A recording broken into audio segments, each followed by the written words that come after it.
Hello, this is Rabbi Juan Marcos Berjana Gutierrez, and today I wanted to talk about a book that I just got in.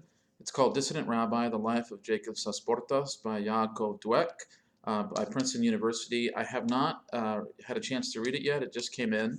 But for those of you who have read Secret Jews, my book, The Complex Identity of Crypto-Jews and Crypto-Judaism, or my other book, Conversos and the Sabbatean Movement, or followed the blog Crypto-Jewisheducation.com, you know that I've written about Sasportas before, and he was very important in the history of Spanish and Portuguese Jewish communities made up of former conversos who had returned to Judaism, because he was very much involved in the controversy of the Sabbatean movement. In the 1660s, 1665, 1666, you had Sabbatai who was heralded and then claimed himself to be the Messiah.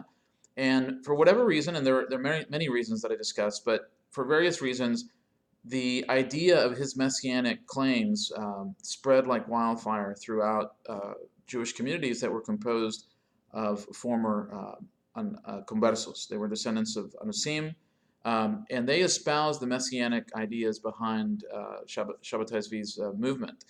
And Sasportas was one of the key individuals who resisted that and was very vocal in his opposition.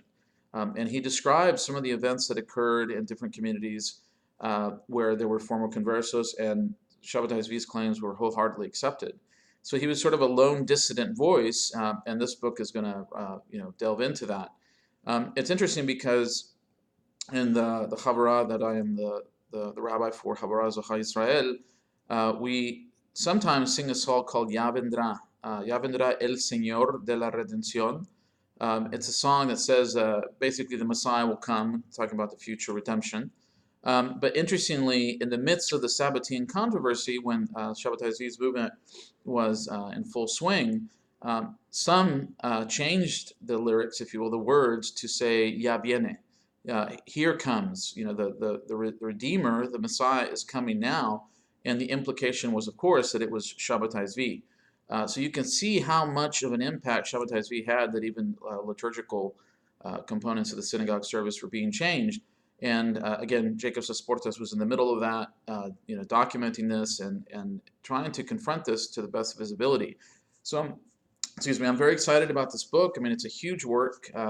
It's difficult sometimes to find, this kind of biography that really touches upon so many key events in Jewish history, because the Sabbatean movement was really in many ways a Sephardic movement, I guess you could say. I mean, it spread throughout the Sephardic communities of the Levant and the Ottoman Empire and into Western Europe. And that's not to say that Ashkenazi communities weren't affected, but it was certainly something that impacted the Sephardic community much more.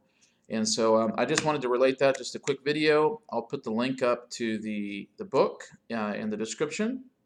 I'll also put a link up to the Crypto-Jewish Education blog, where I'll have more information about the book, and also a link if you want to purchase it there, through there.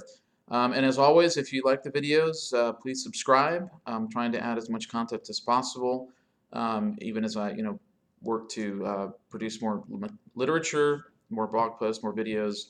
And of course, on this particular channel, also adding liturgy from the Sephardic tradition. All right, so we'll see you in the next video.